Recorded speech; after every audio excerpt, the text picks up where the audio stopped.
गणानां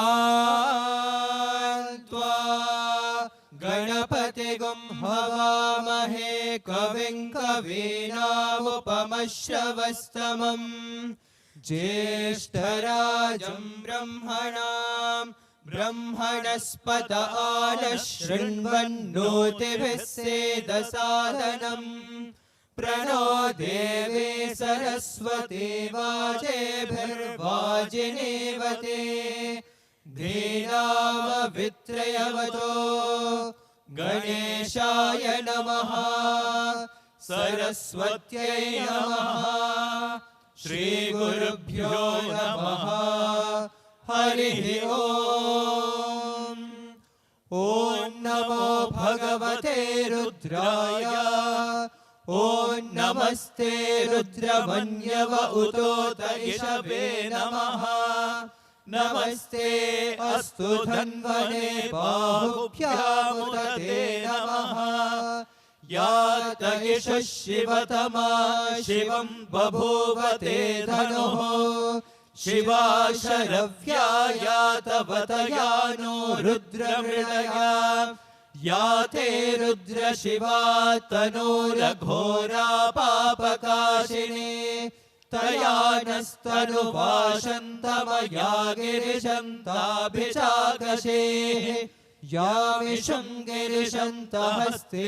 बिभर्ष्यस्तवे शिवाङ्गिरित्रतां कुरु माहि पुंसीः पुरुषं जगत् शिवेन वचसा त्वा गिरिशाख्यावदामसे यथा नः सर्वमिज्जगदयक्ष्मगुं सुमना असत् अद्य वोचदधिभक्ता प्रथमो दैव्योऽभिषक अहेकस्य सर्वान् जम्भयन् सर्वाश्च यातु धान्यः असौ यस्ताम्रो अरुण उत बभ्रुः सुमङ्गलः ये चेवागुं रुद्रा अभितो दिक्षु श्रिता सहस्रशो वैशागुं हेडये महे असव्यो वसर्पति नीलग्रीवो विलोहितः उतैनं गोपा अदृशन्नदृशन्नुदहार्यः उतैनं विश्वाभूतानि सदृष्टो मृडयातिनः नमो अस्तु नीलग्रीवाय सहस्राक्षाय मीढुषेगे अधोगे अस्य सत्त्वानोऽहं तेभ्यो करन्नमः प्रमुञ्च धन्वनस्त्वमुभयोराग्नियोर्ज्याम् याश्च ते हस्त इषवः पराता भगवो वपा अवतत्य धनुस्त्वगुं सहस्राक्षशतेषु धे निषेव्य शल्यानां मुखा शिवो नः सुमना भव विज्यं धनुःकपर्दिनो विशल्यो बाणवागुं उत अनेसन्नस्येषव आभुरस्य निशङ्गतिः याते हेतिर्मेढुष्टमहस्ते बभूवते धनुः तयास्मान् विश्वतस्त्वमयक्ष्मया परिभुजा नमस्ते अस्त्वायुधाय नातताय धृष्णवे उभाभ्यामुत ते नमो बाहुभ्यां तव धन्वने परिते धन्वनो हेतिरस्मान् वृणक्तु विश्वतः अधोगगिषुधिस्तवारे अस्मन्निधेहितम् नमस्ते अस्तु भगवन् विश्वेश्वराय महादेवाय त्र्यम्बकाय त्रिपुरान्तकाय त्रिकाग्निकालाय कालाग्निरुद्राय नीलकण्ठाय मृत्युञ्जयाय सर्वेश्वराय सदाशिवाय श्रीमन्महादेवाय नमः। नमो हिरण्यवाहवे सेनान्ये दिशां जपतगे नमो नमो वृक्षेभ्यो पशुपतिभ्यो हरिकेशेभ्यः पशूनां पतये नमो नमः सस्पिञ्जरायत्विषीमते पथीनां पतये नमो नमो बभ्लुषाय विव्याधिनेन्नानां पतये नमो नमो हरिकेशायोपवेदिने पुष्टानां पतये नमो नमो भवस्य हेत्यै जगतां पतये नमो नमो रुद्राय ददाविने क्षेत्राणां पतये नमो नमः सूताय हन्त्याय वनानां पतये नमो नमो रोहिताय स्थपतये वृक्षाणां पतये नमो नमो मन्त्रिणे वाणिजाय कक्षाणां पतये नमो नमो भुवन्तये वारिवस्कृताय औषधीनां पतये नमो नमः उच्चैर्घोषाय क्रन्दयते पत्नीनां पतये नमो नमः कृत्स्नवेदाय धावते सत्वरां पतये नमः नमः सहमानाय निव्याधिन आव्याधिनीनां पतये नमो नमः ककुभाय निषङ्गिणे स्तेनानां पतये नमो नमो निषङ्गिण इषुधिमते तस्कराणां पतये नमो नमो वञ्चते परिवञ्चते स्थायूनां पतये नमो नमो निचेरवे परिचरायारण्यानां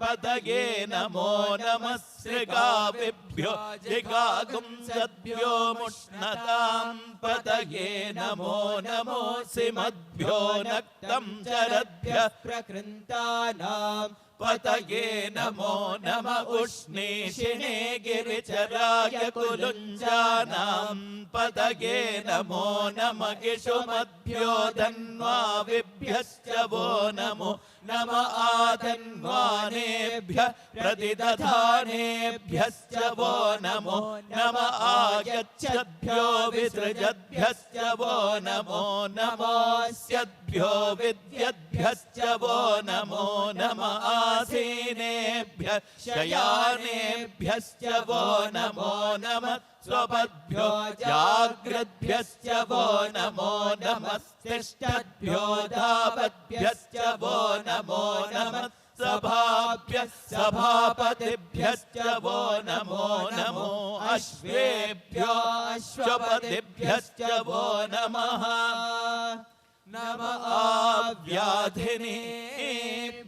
विविध्यन्तेभ्यश्च वो नमो नम उगणाभ्यस्त्रिगुंहतेभ्यश्च वो नमो नमो गृत्सेभ्यो गृत्सपतिभ्यश्च वो नमो नमो व्रातेभ्यो व्रातपतिभ्यश्च वो नमो नमो गणेभ्यो गणपतिभ्यश्च वो नमो नमो विरूपेभ्यो विश्वरूपेभ्यश्च वो नमो नमो महद्भ्यः क्षुल्लकेभ्यश्च वो नमो नमो रथेभ्यो रथेभ्यश्च वो नमो नमो रथेभ्यो रथपतिभ्यश्च वो नमो नमः सेनाभ्यः सेनानिभ्यश्च वो नमो नमः शत्रुभ्यः सङ्ग्रहेतृभ्यश्च वो नमो नमः चक्षभ्यो रथकारेभ्यश्च वो नमो नमः कुलालेभ्यः कर्मारेभ्यश्च वो नमो नमः पुञ्जिष्टेभ्यो निषादेभ्यश्च वो नमो नमः इषुकृद्भ्यो धन्वकृद्भ्यश्च वो नमो नमो मृगयुभ्यः श्वनिभ्यश्च वो नमो नमः श्वभ्यश्वपतिभ्यश्च वो नमः नमो भवाय च रुद्राय च नमः शर्वाय च पशुपतये च नमो नीलग्रीवाय च शितिकण्ठाय च नमः कपर्दिने च क्लुप्तकेशाय च नमः सहस्राक्षाय च शतधन्वने च नमो गिरिशाय च शिपिविष्टाय च नमो मीढुष्टमाय चेषुमते च नमो ह्रस्वाय च वामनाय च नमो बृहते च वर्षेयसे च नमो वृद्धाय च संवृध्वने च नमो अग्र्याय च प्रथमाय च नमः आशवे चाजिराय च नमः शीघ्र्याय च शेभ्याय च नमः ऊर्म्याय च वस्वन्याय च नमः श्रोतस्याय च द्वेप्याय च नमो ज्येष्ठाय च कनिष्ठाय च नमः पूर्वजाय च परजाय च नमो मध्यमाय च पगल्भाय च नमो जघन्याय च बुद्ध्याय च नमः सोऽभ्याय च प्रतिसर्याय च नमो याम्याय च क्षेम्याय च नमः उर्वर्याय च खल्याय च नमः श्लोक्याय च वसान्याय च नमो वन्याय च कक्ष्याय च नमः श्रवाय च प्रतिश्रवाय च नमः आशुषेणाय चाशुरधाय च नमः शूराय च वभिन्दते च नमो वर्मिणे च वरोधिने च नमो बिल्मिने च कवचिने च नमः श्रुताय च श्रुतसेनाय च नमो दुन्दुभ्याय च गणन्याय च नमो तृष्णवे च प्रमृषाय च नमो दूताय च प्रहिताय च नमो निषङ्गिणे चेषुधिमते च नमः तीक्ष्णे शवे चायुधिने च नमः स्वायुधाय च सुधन्वने च नमः श्रुत्याय च पथ्याय च नमः काट्याय च नीप्याय च नमः सोद्याय च सरस्याय च नमो नाद्याय च वैशन्ताय च नमः कोप्याय च भट्याय च नमो वर्ष्याय च वर्ष्याय च नमो मेघ्याय च विद्युत्याय च नमः इन्द्रियाय च तप्याय च नमो वाट्याय च रेष्म्याय च नमो वास्तव्याय च वास्तुपाय च ॐ हर हर हर हर ॐ नमः सोमाय च रुद्राय च नमः ताम्राय च अरुणाय च नमः शङ्गाय च पशुपतये च नमः उग्राय च भीमाय च नमो अग्रे वधाय च दूरे वधाय च नमो हन्त्रे च हनीयसे च नमो वृक्षेभ्यो खरकेशेभ्यो नमस्ताराय नमः शम्भवे च मयो भवे च नमः शङ्कराय च मयस्कराय च नमः शिवाय च शिवतराय च नमस्तेऽर्थ्याय च कोल्याय च नमः पार्याय च वार्याय च नमः प्रतरणाय चोत्तरणाय च नमः आतार्याय च लाद्याय च नमः षष्प्याय च फेन्याय च नमः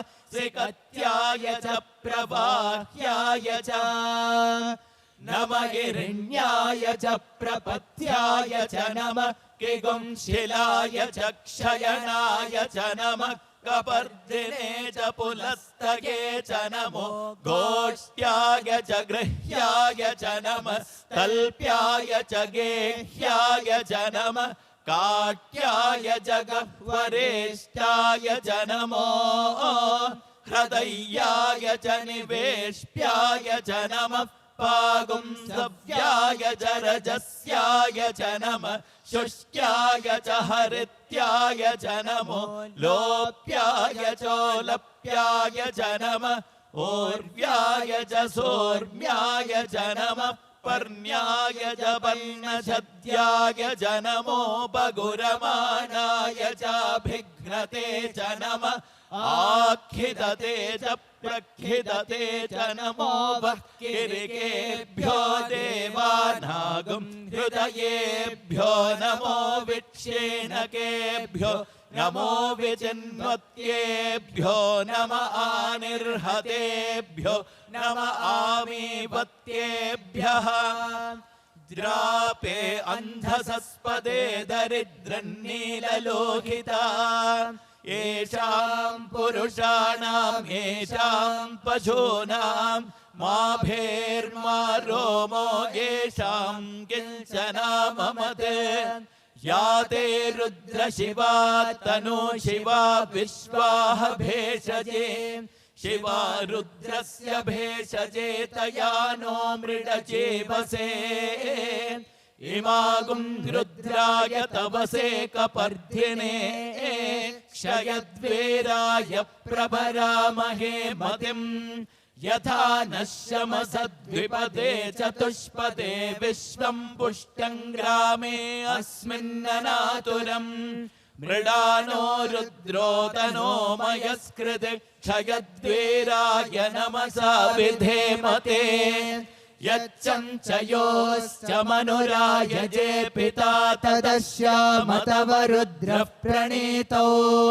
मानो महान्तमुतमानो अर्भकं मान उक्षन्तमुतमान उक्षितम् मानो वदे पितरं मोत मातरं प्रियामानस्तनुवो रुद्ररीरिषः मानस्तोकेतनये मान आयुषि मानो गोषु मानो अश्वेषु रीरिषः वीरान्मानो रुद्रभामितो वदेर्हविष्मन्तो नमसा विधेमते आरार्ते गोघ्न उत पौरुषघ्ने क्षयद्वीराय सुम्नमस्मेते अस्तु रक्षाजनो अधिजदेव ब्रूह्यथा जनः शर्म यच्छद्विबर्हा स्तुभिः श्रुतं गर्तसदयुवानं मृगन्न भीममुपहद्नुमुग्रम् मृडाचरित्रे रुद्रस्तवानो अन्यन्ते अस्मन्निवपन्तु सेनाः परिणो रुद्रस्य हेतिर्वृणक्तु परित्वेषस्य दुर्मतिरघायोः अवस्थिरा मघवद्भ्यस्तनुष्वमीढ्वस्तोकायतनयाय मृडया मीढुष्टमशिवतमशिवो नः सुमना भव परमे वृक्ष आयुधन्निधाय कृत्तिं वसान आचर पिनाकं बिभ्रदागहि विगिरितविलोहित नमस्ते अस्तु भगवः यास्ते सहस्रगुं हेतयोऽन्यमस्मन्निवपन्तु ताः सहस्राणि सहस्रदा बाहुवोस्तव हेतयः तासामीशानो भगवः पराचीनामुखाकृते सहस्राणि सहस्रशो ये रुद्रा अधिभूम्या तेषागुं सहस्रयोजने वधन्वानि तन्मसे अस्मिन् महत्यर्णवेऽन्तरिक्षे भवाधे नीलग्रीवाशितिकण्ठा शर्वा अधः क्षमाचराः नीलग्रीवाशितिकण्ठादिवगुं रुद्रा उपश्रिताः ये वृक्षेषु सस्मिञ्जरा नीलग्रीवा विलोहिताः ये भूतानामधिपतयो विशिखासक्कपर्धिनः ये अन्येषु विविध्यन्ति पात्रेषु पिबतो जनान् ये पथां पथि रक्षय ऐलभृतायव्युधः ये तीर्थानि प्रचरन्ति सृगावन्तो निषङ्गिनः य एतावन्तश्च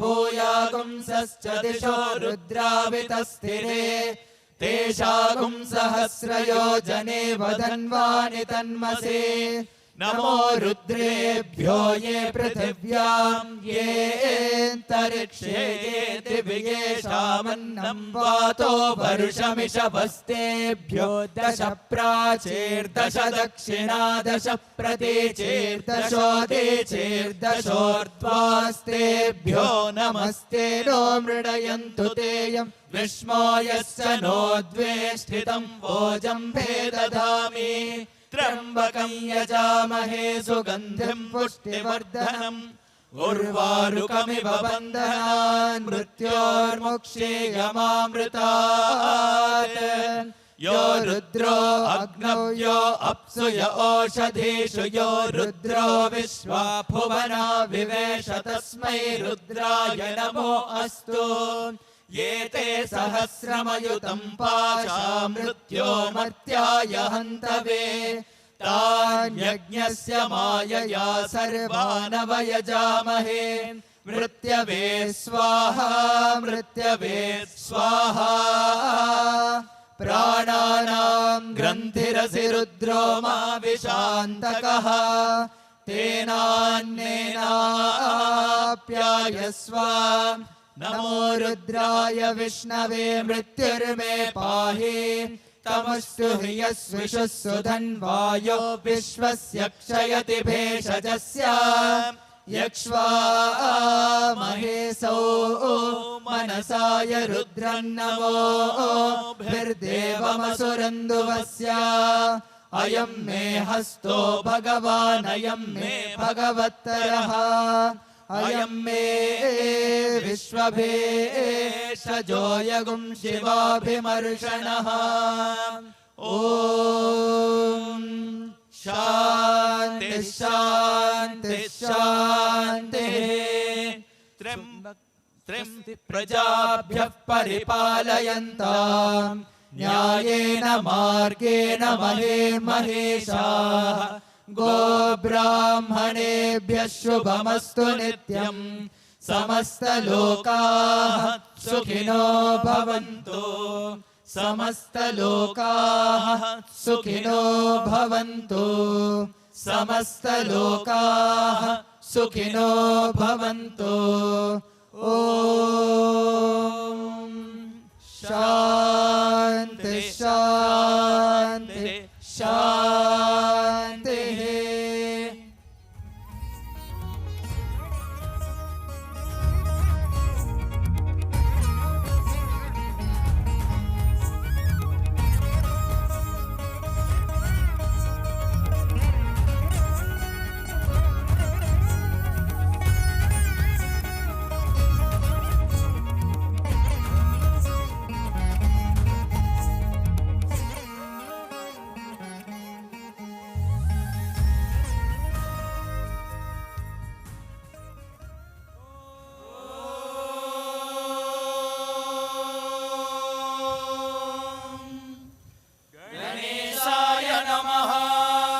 सरस्वत्यै नमः श्रीगुरुभ्यो नमः हरिः ॐ सहना भवतु सहनौ भुनक्तु सह वीर्यं करवावहै तेजस्विनावधीतमस्तु मा विद्विषावहै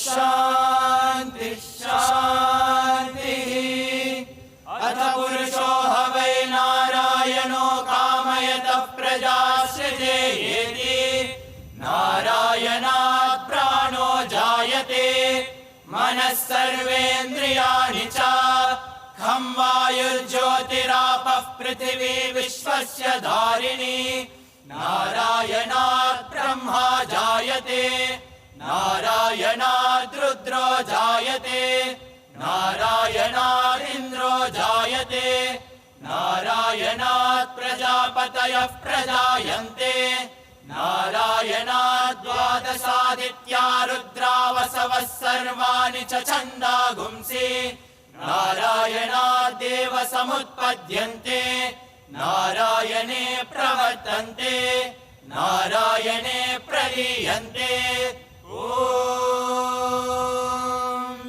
अथ नित्यो नारायणः ब्रह्मा नारायणः शिवश्च नारायणः शक्रश्च नारायणः द्यावा पृथिव्यौ च नारायणः कालश्च नारायणः दिशश्च नारायणः ऊर्ध्वश्च नारायणः अधश्च नारायणः अन्तर्बहिश्च नारायणः नारायण एवेदगुं सर्वम् यद्भूतं यच्च भव्यम् निष्कलो निरञ्जनो निर्विकल्पो निराख्यातः शुद्धो देव एको नारायणः न द्वितीयोऽस्ति कश्चित् य एवं वेद स विष्णुरेव भवति स विष्णुरेव भवति ओमित्यग्रे व्याहरेत् नम इति पश्चात् नारायणायेत्युपरिष्टात् ओमित्येकाक्षरम् नम इति द्वे अक्षरे नारायणायेति पञ्चाक्षराणि एतद्वै नारायणस्याष्टाक्षरम् पदम् यो ह वै नारायणस्याष्टाक्षरम् पदमध्येति अनपब्रुवः सर्वमायुरेति विन्दते प्राजापत्यगुं रायस्पोषं गौपत्यम् ततो मृतत्वमश्नुते ततो मृतत्वमश्नुत इति य एवं वेद प्रत्यगानन्दम् ब्रह्म पुरुषम् प्रणवस्वरूपम् अकार उकार मकार इति तानेकधा समभरत्तदेतदोमिति यमुक्त्वा मुच्यते योगी जन्म संसार बन्धनात् ॐ नमो नारायणायेति मन्त्रोपासकः वैकुण्ठ भुवनलोकम् गमिष्यति तदिदम् परम् पुण्डरीकम् विज्ञानघनम् तस्मात् तदिदावन्मात्रम् ब्रह्मण्यो देवकी पुत्रो ब्रह्मण्यो मधुसूदनो सर्वभूतस्थमेकम् नारायणम् कारणरूपमकार परब्रह्मो एतदथर्वशिरो योधीते प्रातरधीयानो रात्रिकृतम् पापन्नाशयति सायमधीयानो दिवसकृतम् पापन्नाशयति माध्यन्दिनमादित्याभिमुखो धीयानः पञ्चपातकोपपातकात् प्रमुच्यते सर्ववेदपारायण पुण्यम् लभते नारायण सायुज्यमवाप्नोति नारायण सायुज्यमवाप्नोति य एवं वेद इत्युपनिषत् सहना भवतु सहनौ भुनक्तु सह वीर्यम् करवावहै तेजस्विनावधीतमस्तु मा विद्विषावहै ॐ शान्ति शान्ति शान्तिः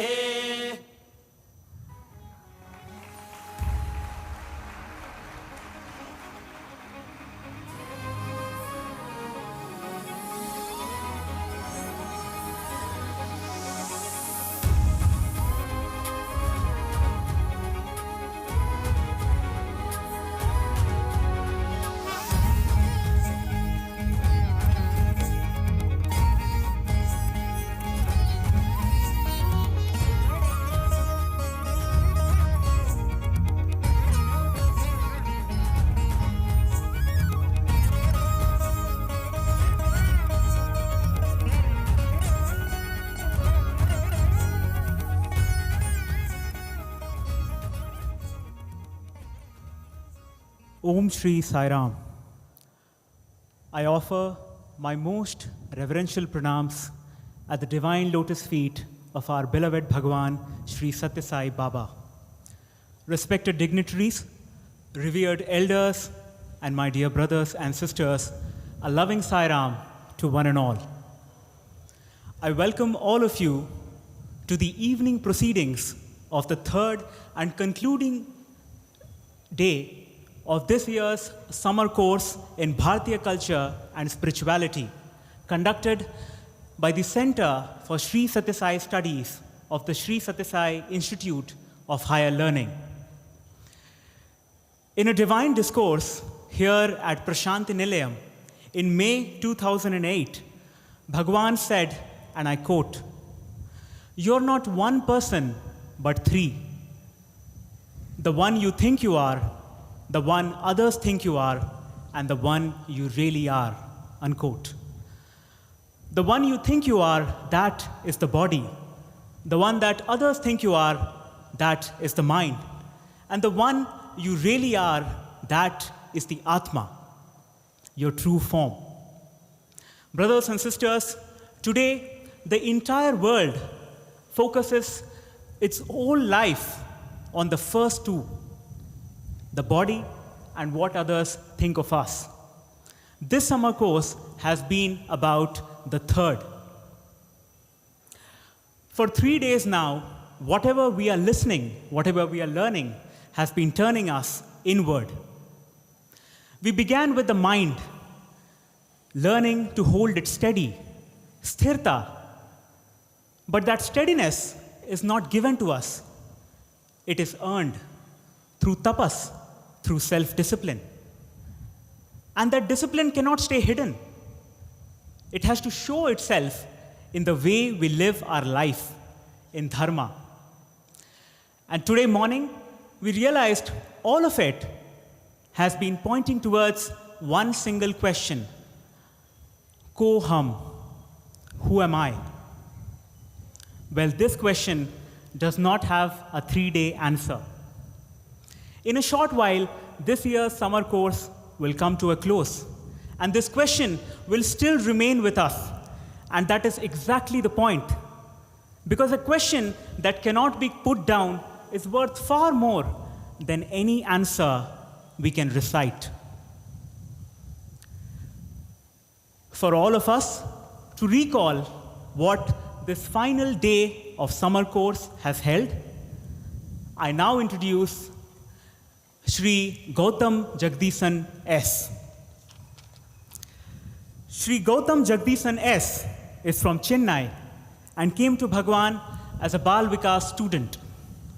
He is now in the 4th year of the Bachelor of Science Honours with Research Program in Computer Science at the Sri Sathya Sai Institute of Higher Learning, Nandigiri campus, and has stood first in his class in every semester since he joined.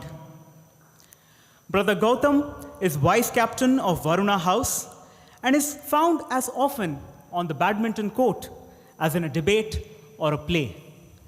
He serves in his hostel's holistic health and multimedia self-reliance departments.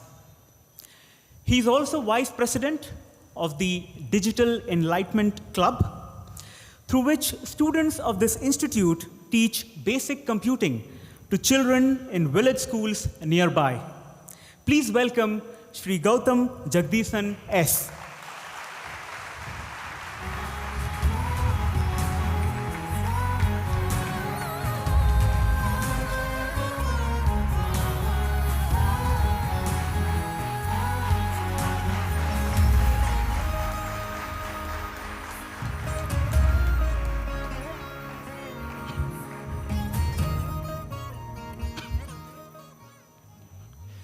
Om Shri Sairam.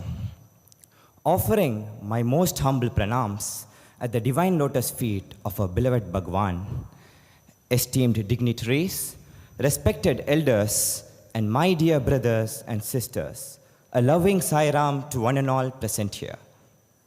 It is my privilege to present before you a brief summary of this morning's proceedings of the summer course in Bharatiya culture and spirituality.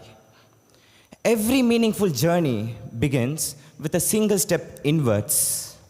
Antarjagarana is an invitation to awaken the inner self, cultivate clarity, and discover the guiding light that leads us to a life filled with purpose. The morning began on an auspicious note with the sacred Vedam chanting Devi Suktam by the women students of the Srimati Ishwarama High School, the Sri Sathya Sai Higher Secondary School, and the Anantapur campus of the Sri Sathya Sai Institute of Technology. After the invocation, the first section delved into one of the most fundamental questions that has remained with humanity for centuries. Koham, who am I? In this session, Srimati Vishakha Hari, a renowned Carnatic vocalist and a distinguished exponent of Harikatha, spoke on Koham, rediscovering our true identity and self-worth. Ma'am seamlessly blended storytelling with melodious renderings of verses from the sacred scripture and explained why we have to know who we are. We can truly understand who we are only when we don't anchor ourselves to this temporary phenomenon called the Sharira. This Aham is not the body, it is the soul which has nothing attached to it. Through her talk, we learned that when we are in a state of confusion, the best option is to surrender ourselves to the Supreme Being. Dhrida Vishwasa, the complete conviction that He will take care of everything, no matter what, can be attained only when we tame our senses and silence our mind. And the best way to silence our mind in Kali Yuga is to perform Nama Sankirtana, the chanting of the Lord's name. Ma'am also shared the stories of Eknath and Namadev, two great saints of Bharat and devotees of Vittala, to elucidate the importance of seeing God in every living being. The second session, Discovering the Self through Vimarsha, lessons from the Shvetaketu, took the form of a case study presentation and a discussion moderated by Dr. Maithali Khanna, Head of Department of the Languages and Literature, Sri Sathya Sai Institute of Higher Learning. The panel comprised of Professor Deepa Sitaraman and Ms. Sai Archana M. from the Sri Sathya Sai Institute of Higher Learning. Sri J. Prem Anush, Senior Technical Officer from the Sri Sathya Sai Media Center, and Sri Vinod Karthik, Managing Trustee of Sri Krishna Charitable Trust and CEO of Catalyst Trainers. Through the story of Shvetaketu, the panel introduced us to a Mahakavya of Tattvamasi. Thou art that.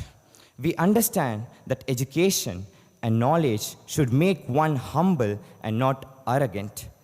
Before we learn the truth as a seeker, we must firstly be prepared to be a true student.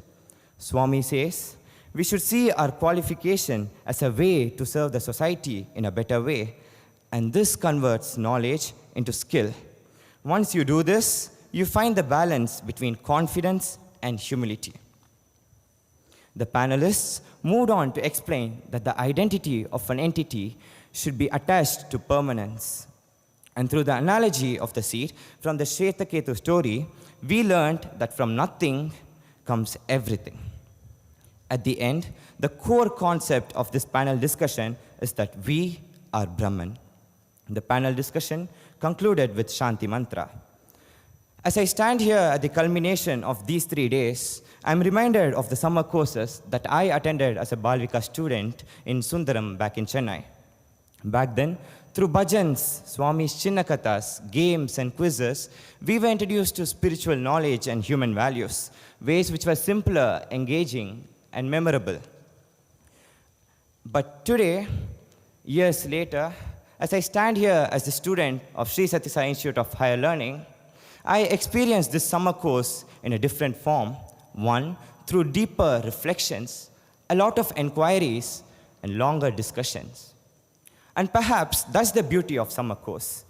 Inner awakening is not a destination that can be reached within few days. It is a lifelong journey of discovering the light within. What we receive here in these 3 days doesn't end here. It stays with us, gently shapes how we think, how we live, and who we become. With immense gratitude to Bhagavan for this precious opportunity to learn, reflect, and grow, in His divine presence, I pray that He continues to awaken the light within each one of us and guide us on the path of truth, love, and righteousness. Thank you, Sairam.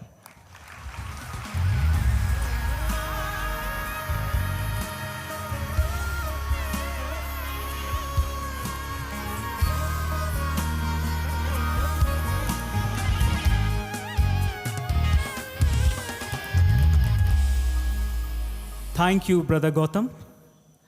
We come now to the valedictory session of this year's summer course on the subject, Inner Awakening, Unity in Diversity, Bharatiya Wisdom for Global Harmony.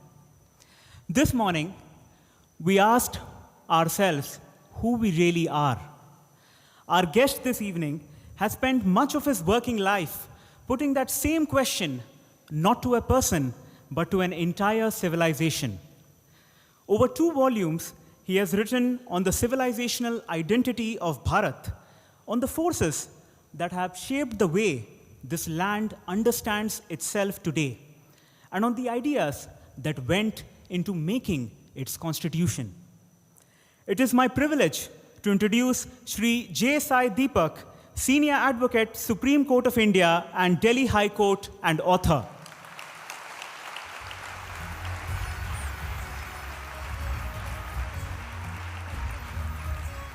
Sir did not begin in law. He began in engineering. He took his bachelor's degree in mechanical engineering from Anna University, Chennai, and then his degree in law from IIT Kharagpur. He entered practice in 2009 with the firm Sai Krishna and Associates, where he rose to become an associate partner. In 2016, he left to establish the law chambers of J. Sai Deepak and has since practiced as an arguing counsel before the Supreme Court of India, the High Court of Delhi, the Madras High Court, the Competition Commission of India, and the National Company Law Appellate Tribunal. His work spans constitutional law, civil and commercial litigation, intellectual property, and competition law, with reported judgments to his credit in each of these fields. In 2024, the High Court of Delhi designated him a senior advocate. And Sir is known well beyond the courtroom as an author read widely across the country. His first book, India, that is Bharat, followed by India, Bharat, and Pakistan, together constitute the first 2 volumes of his Bharat trilogy. This evening, we have the privilege of listening to him. Dear brothers and sisters, let us welcome with a huge round of applause, Shri J. Sai Deepak.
Sairam, Shri Gurubhyo Namaha.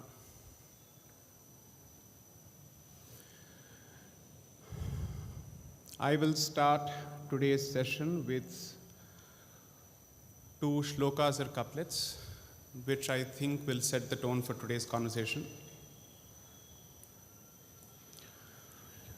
Vagartha vivasam praktau, Vagartha pratipattaye, Jagatah Pitarau Vande, Parvati Parameshwara, which is the first shloka or the first couplet from Kalidasa's Raghuvamsam. And I'll connect it to today's conversation in a few seconds. The second, Smriti, Puranam Alayam Karnalayam, Namami Bhagavat Padam, Shankaram Loka Shankaram. Before I begin, I offer my salutations and gratitude at the lotus feet of the Universal Mother, Parvati, Universal Father, Parameshwara, at the lotus feet of Adi Shankara, at the lotus feet of Kanchi Mahaperiyava, and at the lotus feet of Bhagavan Sri Sathya Sai Baba.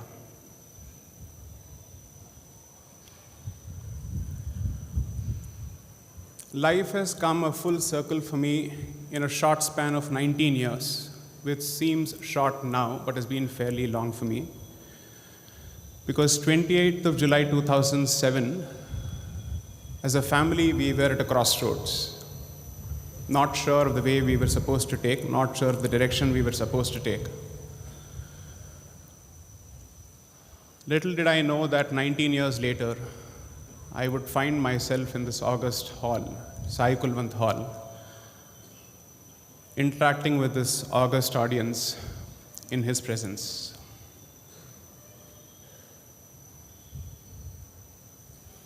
I started off as a relative agnostic to a complete believer.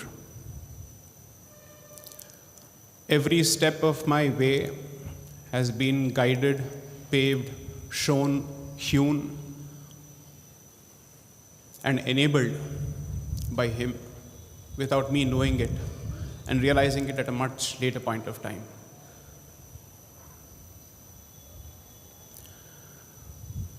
So I start with nothing but gratitude at his feet for having saved us, for having brought us to a point where we could offer our gratitude to him and be of some consequence and service to the society.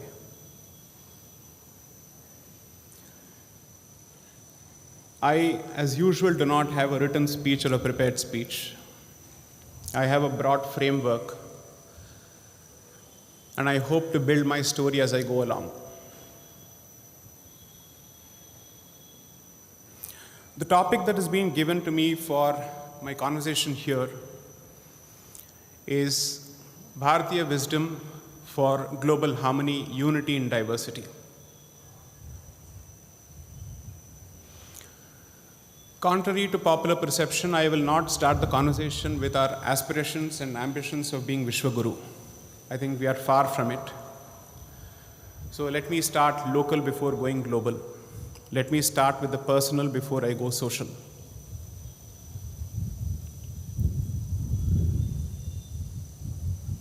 Why did I start with this couplet of Kalidasa from Raghuvamsam? So there are two possible interpretations which are given to that couplet. One is to say that I salute or I offer my salutations to the universal father and mother, namely, or mother and father, namely Parvati and Parameshwara, who are as inseparable as the word and the meaning of the word itself.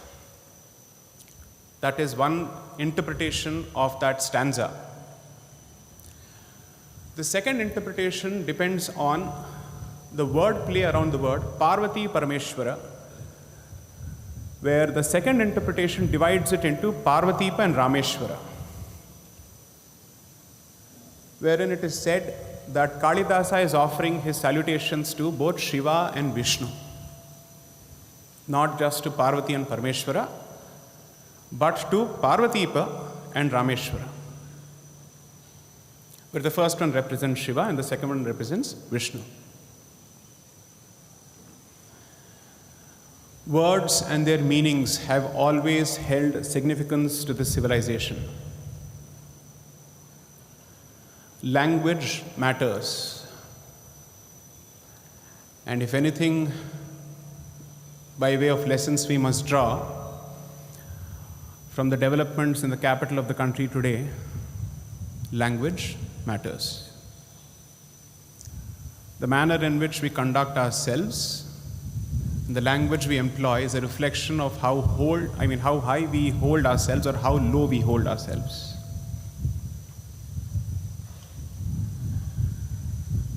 Not only has this civilization placed importance in the power of the word or the sound, Nadam for that matter, Nada Brahmam for that matter,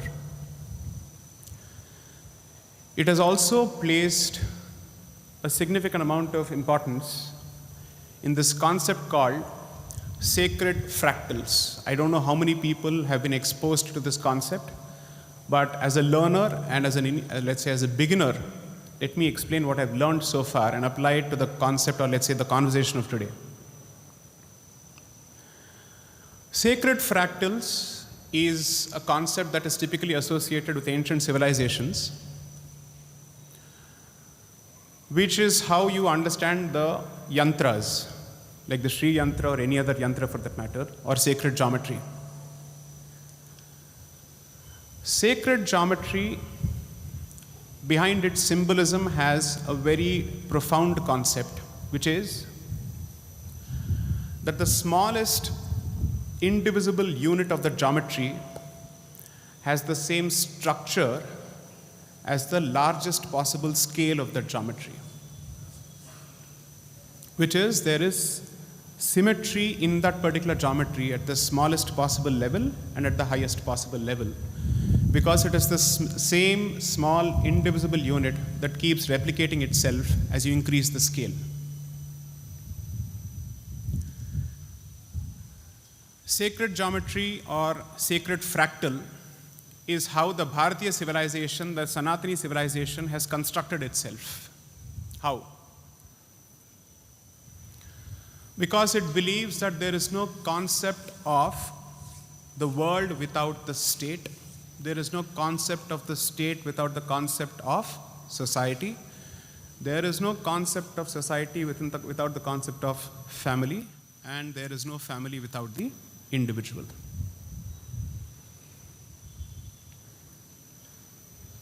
No wonder Baba Varu has placed so much of importance in the shaping of individuals through education.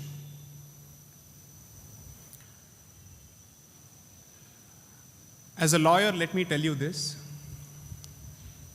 In almost every country, perhaps even the most developed nation, the legal system is a near broken system. Not just in Bharat, but in every jurisdiction which prides in itself as being the most advanced nation of the world. Because the legal system operates not through correction, but through deterrence, through fear. I'm not saying it has no value, it does have a certain value, because Dandaniti also has a certain value as far as Bharatiya Sanskriti is concerned. But our civilization, akin to several Eastern and ancient civilizations, believes in addressing the problem through shaping of the individual at the inception, as opposed to trying to course correct after the deed is done.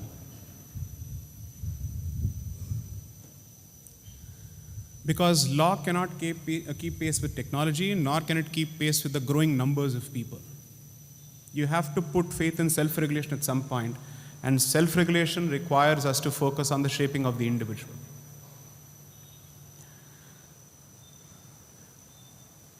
I don't think Bharat must aspire to become a Vishwaguru as yet.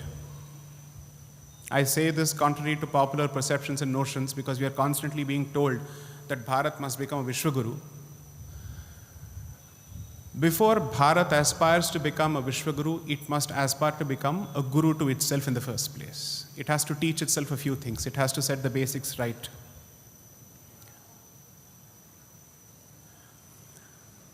What is the difference between aspiration and ambition? Ambition appears to have a negative connotation, whereas aspiration seems to have a positive connotation. There must be a reason for it. Aspiration is you wanting to make a difference through impact, through actual contribution, by improving people's lives. Ambition is you wanting to assert your relevance. I am important. And that is ambition.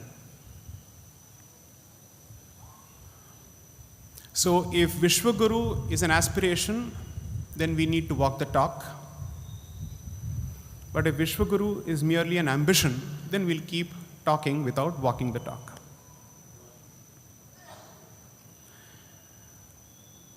Despite thousands of years of invasions, the repeated ravages of time and history, what is it that has kept this civilization alive? Bharat has placed importance on certain societal institutions which have been kept alive regardless of regime changes, regardless of power changes. Because it believes that politics at best is the topsoil, but the actual Jeevan Pranali are the societal institutions. Which is why,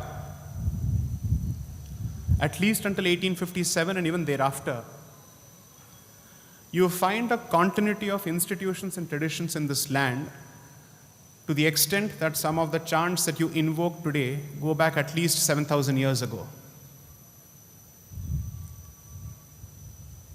That means our rishis and gurus have cracked the code of keeping the bija or the seed of the civilization alive despite the ravages of time and history.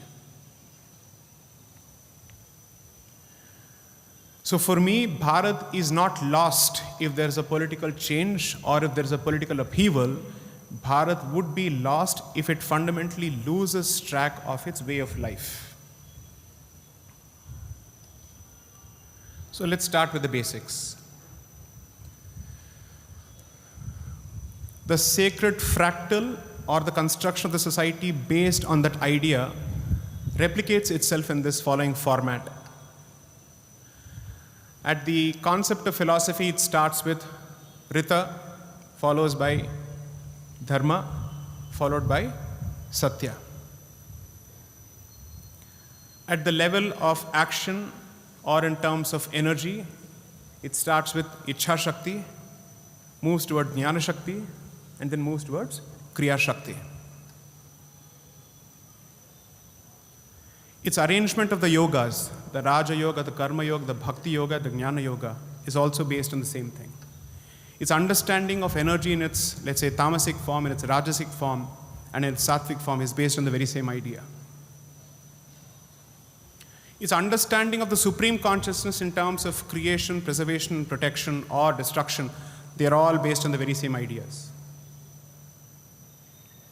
So there is a fundamental sacred geometry in Bharatiya Darshana and philosophy which we have gradually stopped understanding, which we have stopped putting faith in. And how does this translate to in a practical behavior? Families outsource the shaping of the individual to the school. The school has outsourced the shaping of the individual to technology. And effectively, we've all become the wards and children of the state for policing our behavior. Effectively, that means the institution of family has been replaced by the institution of the state insofar as the shaping of the individual is concerned.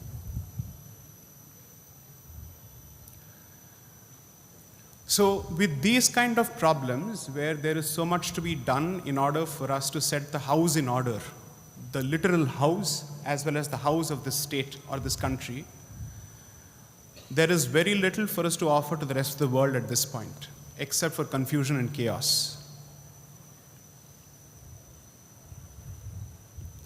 I keep wondering what is it that the modern world has done which is different from the ancient world. Has the modern world done better for itself compared to the ancient world? Does it have better solutions to offer? Does it have worse problems to offer? Or has it created worse problems to which it still doesn't have solutions? And the more I understand or try and understand this concept of modernity, I've realized, or at least it is my opinion, even if it's not a universal opinion, that the reason for global disharmony at this point is that human civilization has effectively chosen to sever its relationship with nature altogether. It has chosen to pit itself against nature fully. Every possible metric of human development is as far as possible, as distant as possible from the concept of nature. So much so that we have reduced nature to a resource for the purposes of enjoyment, for the creation of further resources or assets. And we have created this laughable, farcical model called sustainable development, which effectively means use nature to the best possible extent so that it continues to last for at least 3 generations. And this is supposed to be some kind of a far-sighted vision, and this is the wisdom that we have collectively evolved through our international treaties and instruments and organizations called sustainable development. How does this tie into the topic once more? If Bharat wants to provide a template for global harmony, it needs to work on itself. And in order for it to work on itself, it cannot hope to replicate and follow the path that has been created by the West for development, both in terms of material development or human development. There are quite a few ideas from the West which are worthy of assessment, consideration, and perhaps even emulation, but not blind replication. But if Bharat wants to provide solutions to the globe, it needs to start applying those solutions to itself. And it can't do so as long as it divorces its journey from nature, because when it does so, it chooses to abandon the ancient wisdom that it has inherited from its gurus and rishis and goes down a path which has been bestowed to it by its colonizer. The problem today is not political. The problem today, dare I say, is not even religious. The problem today is not cultural, nor is it economic. The problem today is spiritual. There is a fundamental disharmony between humankind and nature. There is a fundamental discordant note within the house. There is a fundamental discordant note within the society. And all that collective angst shows itself on the streets. And when it does so, it pits the society and state against each other. So what is the way forward if this is the assessment of the problem? Am I asking for Bharat to isolate itself from the rest of the world and operate as if it lives in a shell or a cocoon of its own? No. Bharat must actively engage with the rest of the world. Bharat must share its ancient knowledge with the rest of the world. But it cannot share something which it does not believe in or practice itself.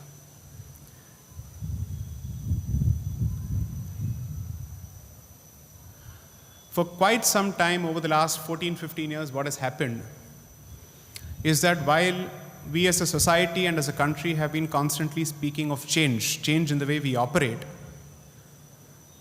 that change has been limited to a symbolic change, not a practical change. Be it in the education system, which happens to be the flavor of the season, or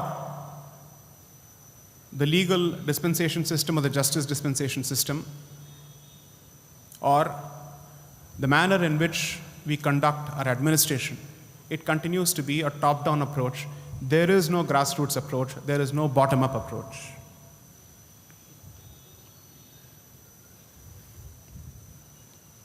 I understand that as an oasis of spirituality and bhakti, perhaps you may not want to be, influenced, or you don't wish to interfere with a few topics. But if there is a storm raging outside, you can't hope that Sai Kulwant Hall will be protected from that storm. You will be affected by it in one way or another.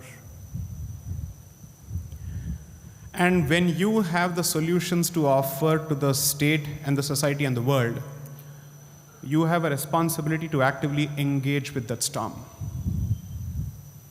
You have a duty to actively engage with that storm, to calm that storm. I wish I had had the good fortune of being trained here or educated here. Unfortunately, I did not. I've always lived vicariously through friends and relatives and cousins as far as Puttaparthi is concerned. Here's a small digression.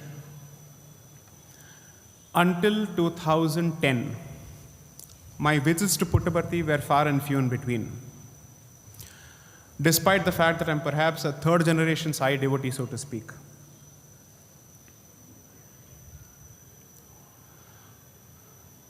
Every year, when my birthday is celebrated at home for whatever reason, it happens to be the same day as Sathya Sai Baba's birthday. All of that significance has been completely lost on me. It has never made a difference to my life. 2010, Baba visited Delhi. And that was the first time I actually took a serious interest in having his darshans. That was the first time, and actually took a serious interest in trying to understand this phenomenon called Satya Sai Baba. All those years, a lot of my friends and relatives used to make, let's say, regular visits to Parthi or to Whitefield or Kodaikanal, wherever he would be. And I would wonder what was the big deal. 2011, on the 24th of April, I walked all the way for about 5 or 6 kilometers, and then I stood in the queue here to pay my respects to his mortal coil. And it still did not dawn upon me what kind of an opportunity it was. After going back to Delhi, a few months after his physical passing, after his samadhi, something got triggered, and one day I couldn't believe why I had copious tears flowing down my cheeks for no reason whatsoever. Because notwithstanding the fact that I hadn't established a conscious relationship with him, I had established a subconscious relationship with him because he's been an active part of my childhood, whether it's in Shivam or any other place in Hyderabad.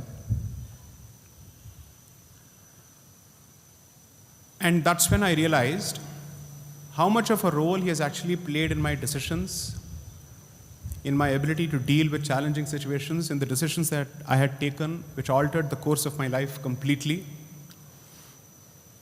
And the choice behind actively engaging with the society as opposed to trying to run away from this country for greener pastures in California, literally and figuratively speaking. Because his life has been one of bhakti, but more than bhakti, it has been one of seva, of service. And I realized that in no small measure he had played a role in my transition from engineering to law, because I realized I would not be in a position to be true to myself if I opted for a profession that did not give me an opportunity to engage with the public.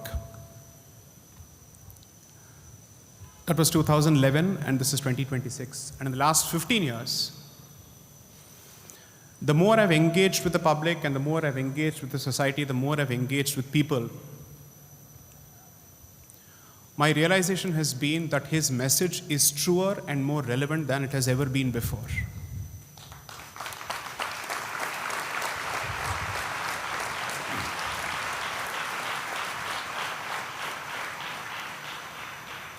I'll connect the personal with the social angle. Just give me a minute so that I merge the tracks. My own personality is anything but not aggressive. My own exhortations in public have been fairly blunt, incisive, straightforward, outspoken, candid to a certain point, all of which do not reflect an iota of his teachings, at least in their outwardly fashion, in the manner in which I engage with people, the lessons I've drawn from history. Then how do I merge my vision for the country with his teachings? And that's the question that I have been grappling with for quite some time. Because he's a part of my childhood, he's a part of the shaping of my personality. And there's another aspect of my personality that's a true blue Delhi lawyer. How do you marry both? That Dharma Sankat has created a conflict in me for quite some time. And I would like to believe that Baba is the end goal,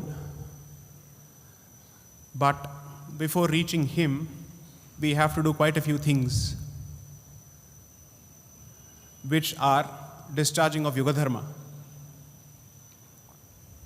Because surely it would not be possible to judge Krishna on the anvils of Treta Yuga, nor would it be possible to apply entirely the principles of Sri Rama in Dwapara Yuga.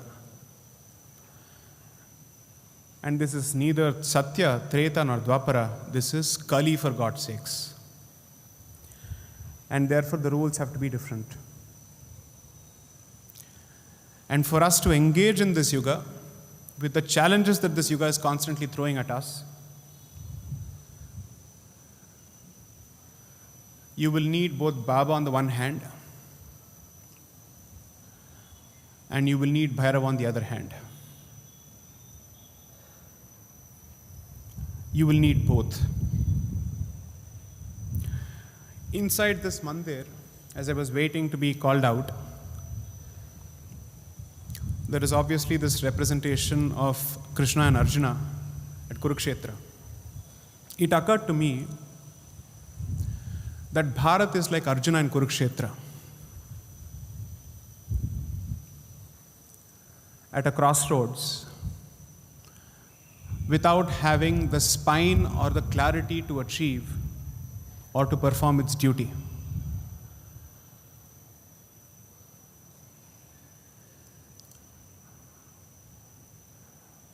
It's not as if we are short of Krishnas, or it's not as if we are short of spiritual guidance.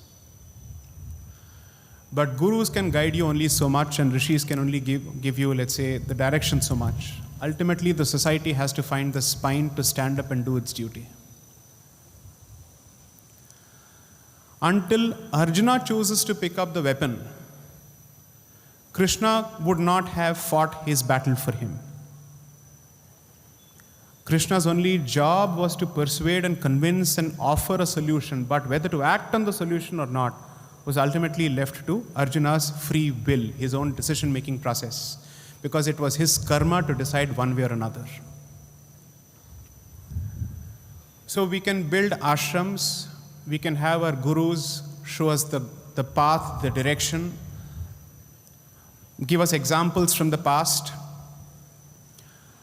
But until we show the courage of our conviction to act on our beliefs, to protect what belongs to this civilization, to preserve what belongs to this civilization, and to disseminate what has come from the civilization for the benefit of the rest of the world, no amount of satsangs is going to help. There is, of course, the other aspect of the equation, which is, at every point that the civilization has found itself at the crossroads, staring at the brink of extinction, there has always emerged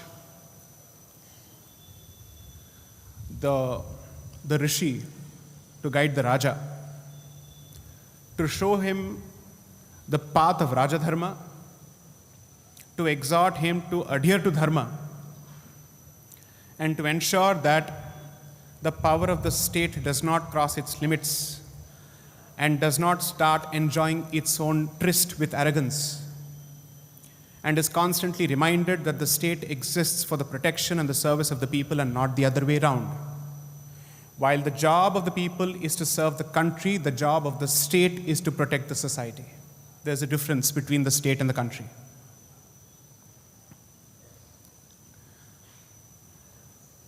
I genuinely believe that as far as Bharat is concerned, not only does it require the kshatric spirit to perform the duty so that this civilization can live out its destiny, it cannot do so unless and until it operates within Dharma and abides by Dharma and adheres to Dharma.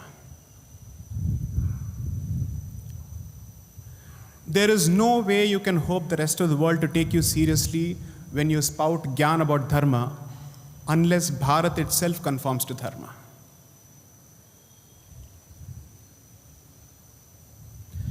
And Bharat will have to spend some time introspecting in terms of what does it exactly want from itself. How does it wish to define development for itself? How does it wish to define education for itself? How does it wish to define values for itself? How does it wish to define parenting for itself? How does it wish to define civic sense for itself? How does it wish to, let's say, define environmental responsibility for itself? Each of these ideas will have to be brought to the realm of practical application without them remaining in books, shelves, libraries, and in PowerPoint presentations, where we talk about the glory of this civilization without having the guts to apply it to our practical challenges and issues. In Kali Yuga of all the yugas, it's not possible for spirituality to remain aloof from the rest of the world. It has to engage with the world. That is the service and that is the message of Baba.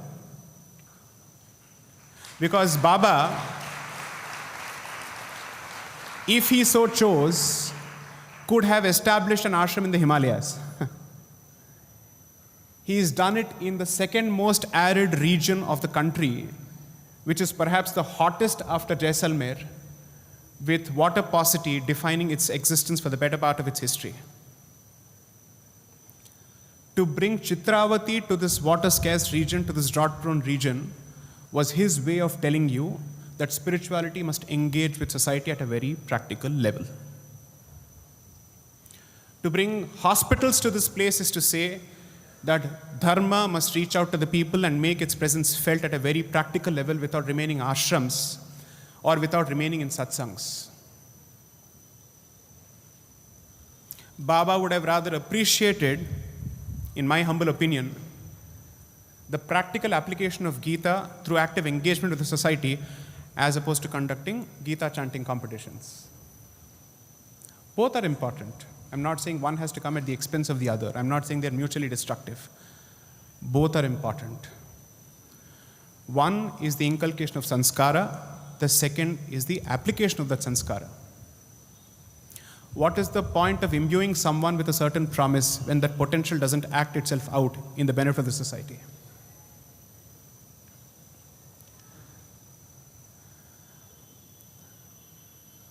In my reading of the timeline, the next decade or so will define the future of Bharat and along with it, the future of the world. And I don't say this from some sense of prophecy or self-importance, but if you cannot define and uplift the lives of 140 crores, which is over 16% of the global population, what hope is there for the rest of the world?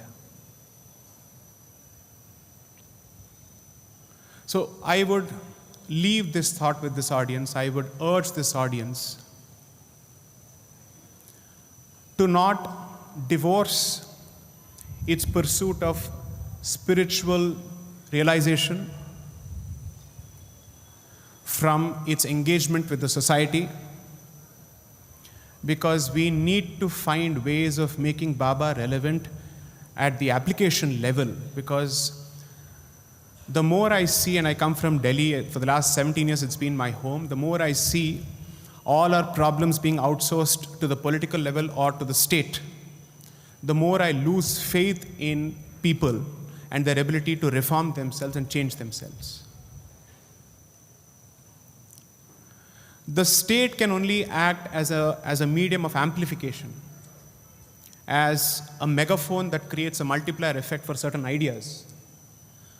But the ideas must come from the society.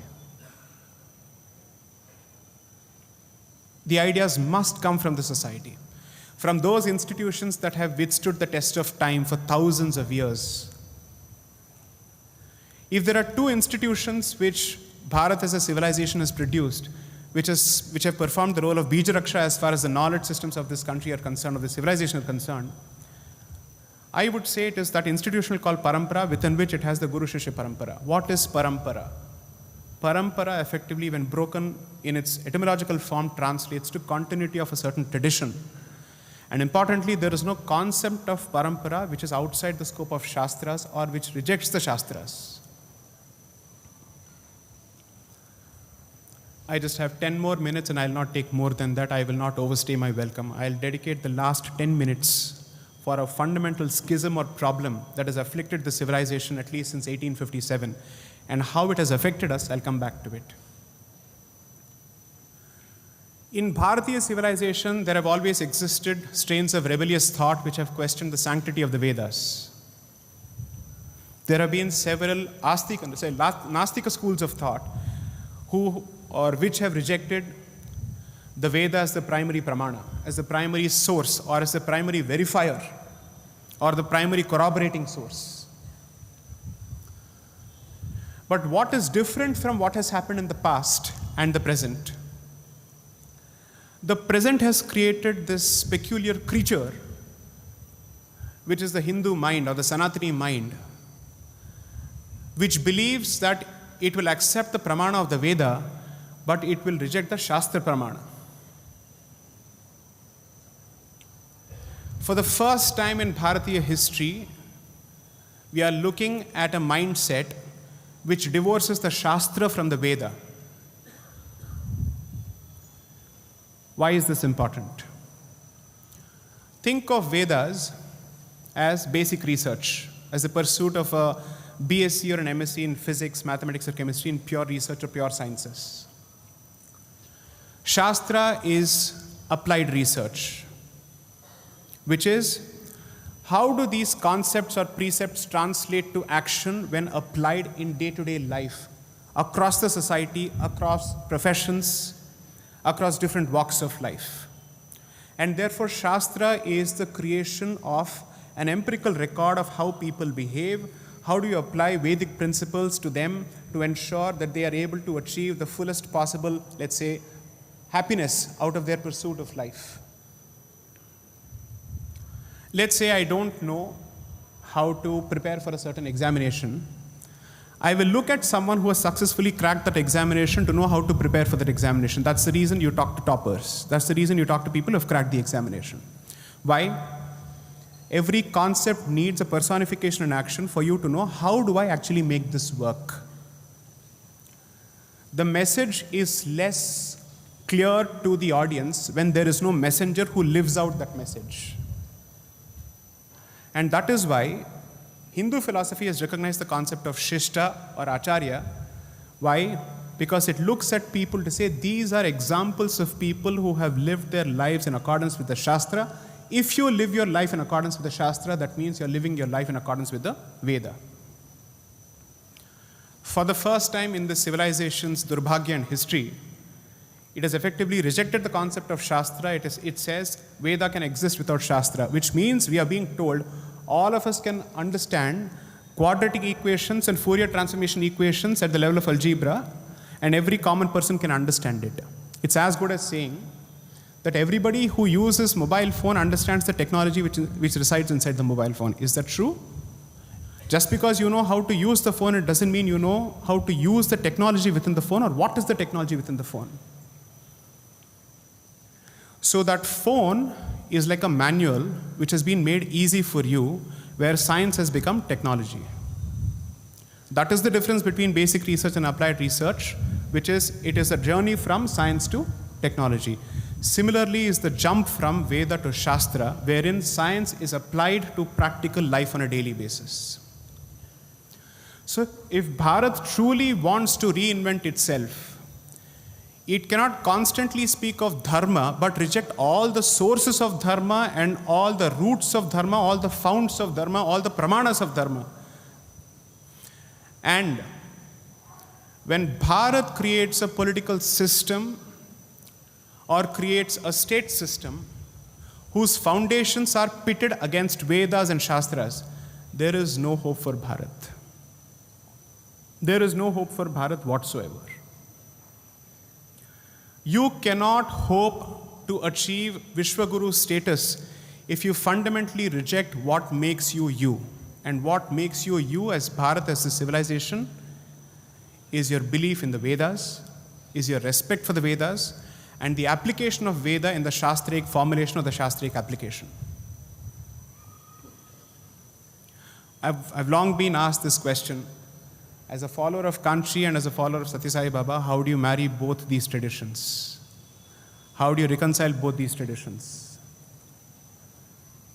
For me, Kanchi is a representation of the pursuit of Jnana Yoga, and this institution is the pursuit of Bhakti Yoga and Karma Yoga. That's how I see these institutions.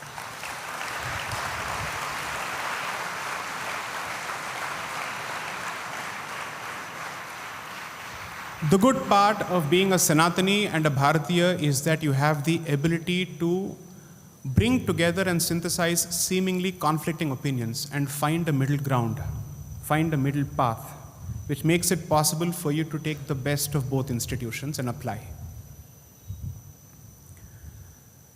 So I would say the way of the future for Bharat is to dig deep within, is to introspect, draw from its own sources, and stop speaking about them and start applying them before you aspire to contribute towards global harmony. We have a duty to uplift 140 crore people from ignorance, bring them to the point of education, make sure that they have livelihoods, that they have decent livelihoods and dignified lives to live before we can offer any other solution and say it speak to the rest of the world. I urge the students, the alumnus, and the stakeholders of this institution to work towards active engagement with the society, because you're creating a talent pool which I believe is the dire need of the world, which is students and graduates with a certain sense of value, with a certain core principle which they will not compromise on whatsoever. You're not the products of a commercial institution where material success and professional success is the be-all and end-all of your existence. Proficiency in your work is certainly important, but having the value, having the set of principles to ensure that your professional proficiency doesn't take you down the path of kusamskara and keeps you on the path of samskara, keeps you on the right path, is the central contribution of this institution. And I hope, as opposed to the rest of the world, the society around you, changing you, you have what it takes to change the society in the mold of this campus. Sairam, Jai Shri Ram.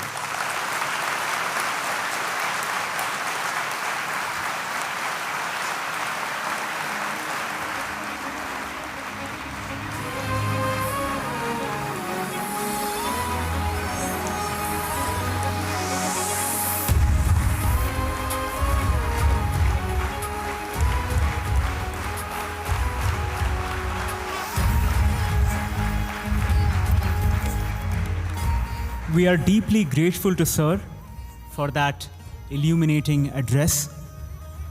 He has given us a great deal to think about and rather more to carry home. As a token of that gratitude, we now request Shri R.J. Ratnakar, Managing Trustee, Shri Sathya Sai Central Trust, to kindly come forward and present a memento to Shri J. Sai Deepak.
Thank you, sirs.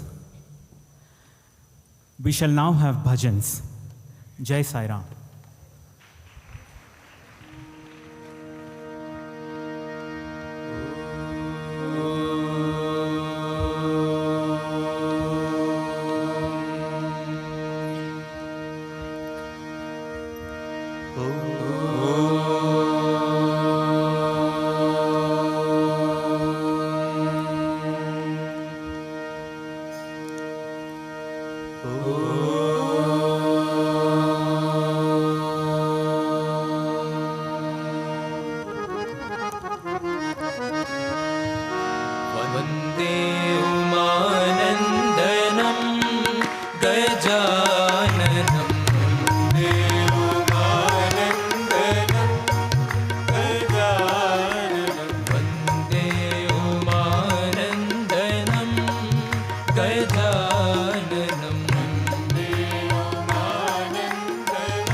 सेवित सुमुख गजाननम् सुरमुनि सेवित सुमुख गजाननम् सुरमुनि सेवित सुमुख गजाननम् सुरमुनि सेवित सुमुख गजाननम् वन्दे उमानन्दनं गजाननं वन्दे उमानन्दनं गजाननं विद्यादायक बुद्धिप्रदायक विद्यादायक बुद्धिप्रदायक विद्यादायक बुद्धिप्रदायक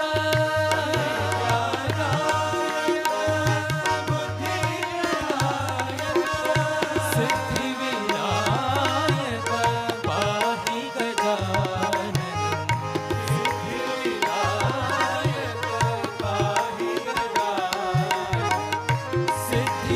सिद्धिविनायक पाहि गजाननं सिद्धिविनायक पाहि गजाननं वन्दे उमानन्दनं गजाननं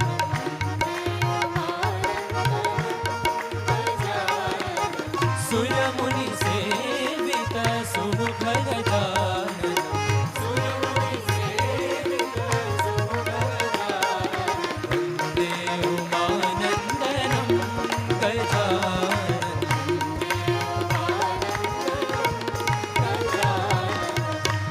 विद्यादायक बुद्धिप्रदायक विद्यादायक बुद्धिप्रदायक सिद्धिविनायक पाहि गजाननं सिद्धिविनायक पाहि गजाननं सिद्धिविनायक पाहि गजाननं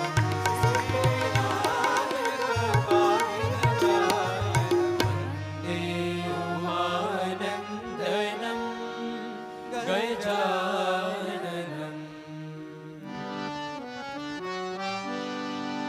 कमलनयना Narayan कमलनयना Narayan कमलनयना Narayan कमलनयना क्षीरातिशयना Narayan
Shanti, Shanti, Shanti. Samasta loka sukhino bhavantu. Samasta loka sukhino bhavantu. Samasta loka sukhino bhavantu.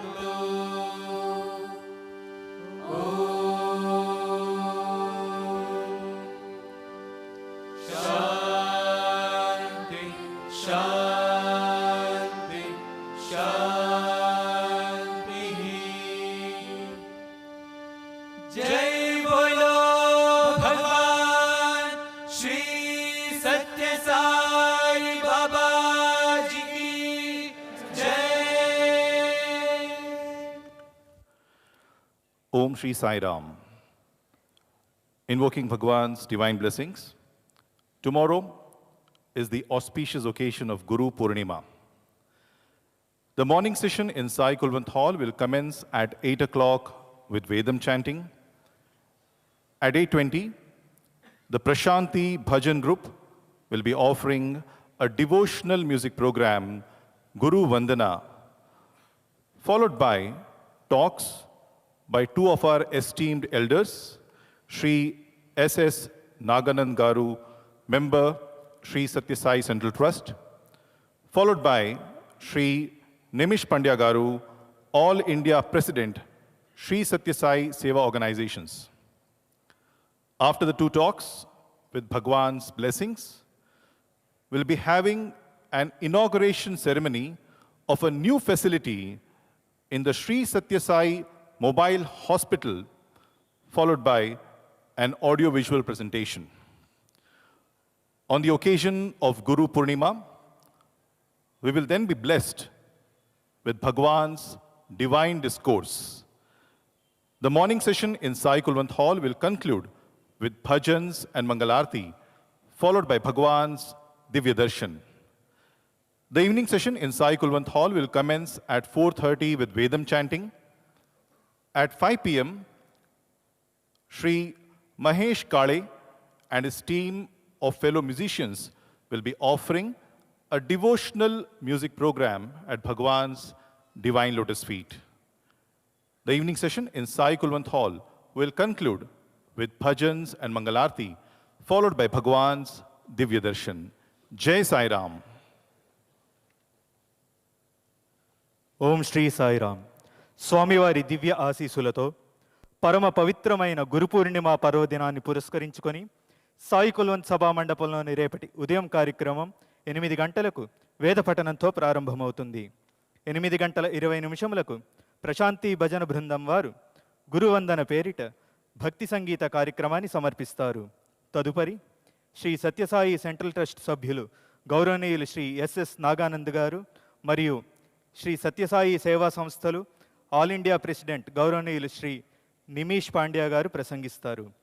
ఆపై భగవాన్ బాబా వారి దివ్య ఆశీసులతో శ్రీ సత్యసాయి మొబైల్ ఆసుపత్రిలో ఒక కొత్త విభాగాన్ని ప్రారంభిస్తారు. తదుపరి ఒక వీడియో ప్రదర్శన. అనంతరం గురు పూర్ణిమ సందర్భంగా స్వామివారి దివ్య ఉపన్యాసం. సాయి కుల్వంత్ సభా మండపంలోని రేపటి ఉదయం కార్యక్రమం భజనతో కొనసాగి మంగళారతితో ముగియను. అనంతరం స్వామివారి దివ్య దర్శనం. సాయి కుల్వంత్ సభా మండపంలోని రేపటి సాయంకాలం కార్యక్రమం 4:30 వేద పఠనంతో ప్రారంభమవుతుంది. 5 గంటలకు శ్రీ మహేష్ కాళే గారు మరియు బృందం ఒక భక్తి సంగీత కార్యక్రమాన్ని స్వామివారి పాద పద్మముల చెంత సమర్పిస్తారు. సాయి కుల్వంత్ సభా మండపంలోని రేపటి సాయంకాలం కార్యక్రమం భజనతో కొనసాగి మంగళారతితో ముగియును. అనంతరం స్వామివారి దివ్య దర్శనం. జై సాయిరామ్. ॐ साईश्वराय विद्महे सत्यदेवाय धीमहि तन्नः सर्वप्रचोदयात्। ॐ साईश्वराय विद्महे सत्यदेवाय धीमहि तन्नः सर्वः प्रचोदयात्।